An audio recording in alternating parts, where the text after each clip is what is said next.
Assalamualaikum warahmatullahi ta'ala wabarakatuh. Jumpa lagi bersama Pak Sepyun. Kali ini kita akan belajar bersama mengenai tema 4, subtema 1, pembelajaran 1. Nah, pada halaman 1 kita ada kegiatan ayo mengamati. Kalian diminta mengamati benda-benda yang ada di sekitar. Kemudian kalian diminta menulis nama benda-benda tersebut beserta negara asal yang memproduksinya. Nah, ini misalkan di sini ada jam. Jam tangan itu dari Swiss ya. Di sini ada karpet. Karpetnya itu dari Turki. Ini boneka. Boneka ini dari Tiongkok. Mobilnya dari Jepang. Ini ada batik dari Indonesia, dan ada susu dari Selandia Baru. Nah, pada halaman 1 ya, jawabannya seperti ini. Nomor 1 baju batik dari Indonesia, sepatu dari Indonesia, tas dari Indonesia misalkan, handphone dari Cina, buku dari Indonesia, jam tangan dari Swiss, boneka dari Cina, karpet dari Turki, mobil dari Jepang, dan susu dari Selandia Baru.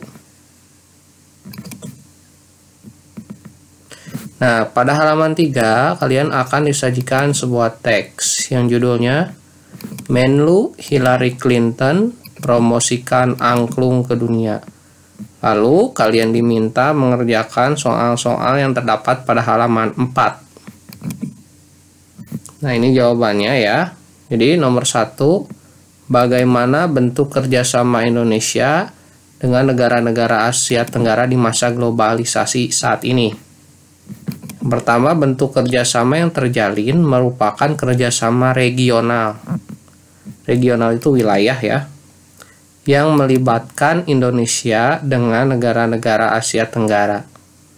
Saat ini, organisasi ASEAN menjadi wadah kerjasama di berbagai bidang, seperti politik, ekonomi, keamanan, sosial, dan budaya. Nomor 2, bagaimana peran Indonesia dalam kerjasama tersebut? Indonesia pernah menjadi tuan rumah penyelenggaraan pertemuan kerjasama, menjadi salah satu pendiri ASEAN. Indonesia pernah memimpin ASEAN, dan Indonesia ikut juga serta menciptakan perdamaian di Asia Tenggara. Nomor 3, bagaimana peran angklung dalam acara tersebut? Mampu menghadirkan kebahagiaan bagi semua undangan ya. Nah, lalu pada halaman 5 disajikan diagram. Kalian diminta mencari bentuk kerjasama Indonesia dengan negara-negara Asia Tenggara di bidang sosial dan budaya pada masa globalisasi. Nah, ini bentuk kerjasamanya, yaitu pertama kerjasama untuk kepentingan kemanusiaan, menjaga perdamaian antar negara anggota, dan mewujudkan Asia Tenggara bebas narkoba.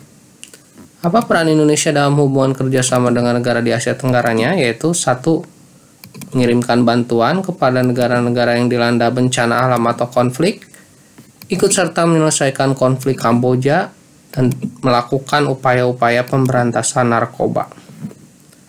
Dalam bidang budaya, bentuk kerjasamanya seperti memperkenalkan negara-negara anggota melalui lembaga-lembaga pendidikan seperti sekolah, menyelenggarakan festival dan pekan film, mengadakan festival seni, mengadakan program pertukaran acara televisi dan radio, dan mengadakan program pertukaran artis.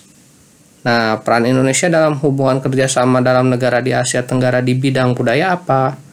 Yang pertama, memberi sponsor seniman-seniman lokal untuk mengadakan pentas seni di negara tetangga ya.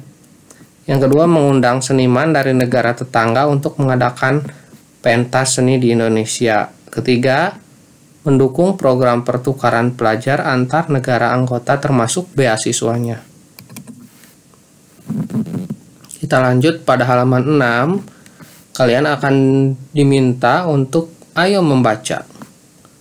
Nah, teksnya itu mengenai pembangkit listrik tenaga air atau disingkatnya PLTA. Kalian akan diminta membaca teks tersebut supaya pengetahuan kalian bertambah ya.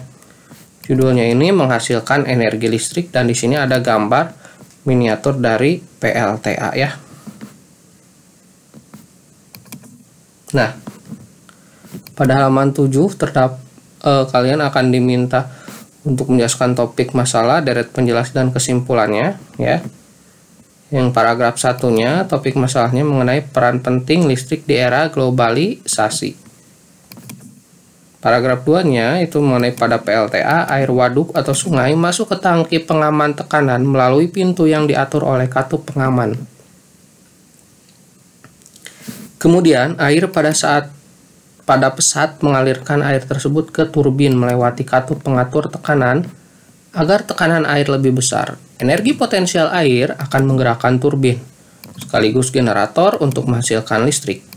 Listrik tersebut kemudian diatur kapasitas tegangannya dan dialirkan oleh transformator menuju ke saluran transmisi untuk disalurkan ke konsumen. Nah, paragraf ketiganya mengenai kesimpulan dan pesan pendapat pribadi penulis dalam tulisannya itu ya. Jadi, turbin dan generator menjadi komponen utama pada pembangkit listrik. Generator dapat menghasilkan listrik jika turbin bergerak akibat mendapat tekanan dari air, angin, panas bumi, atau lainnya. Sekian pembahasan mengenai tema 4 subtema 1 pembelajaran 1. Semoga bisa bermanfaat. Wassalamualaikum warahmatullahi wabarakatuh.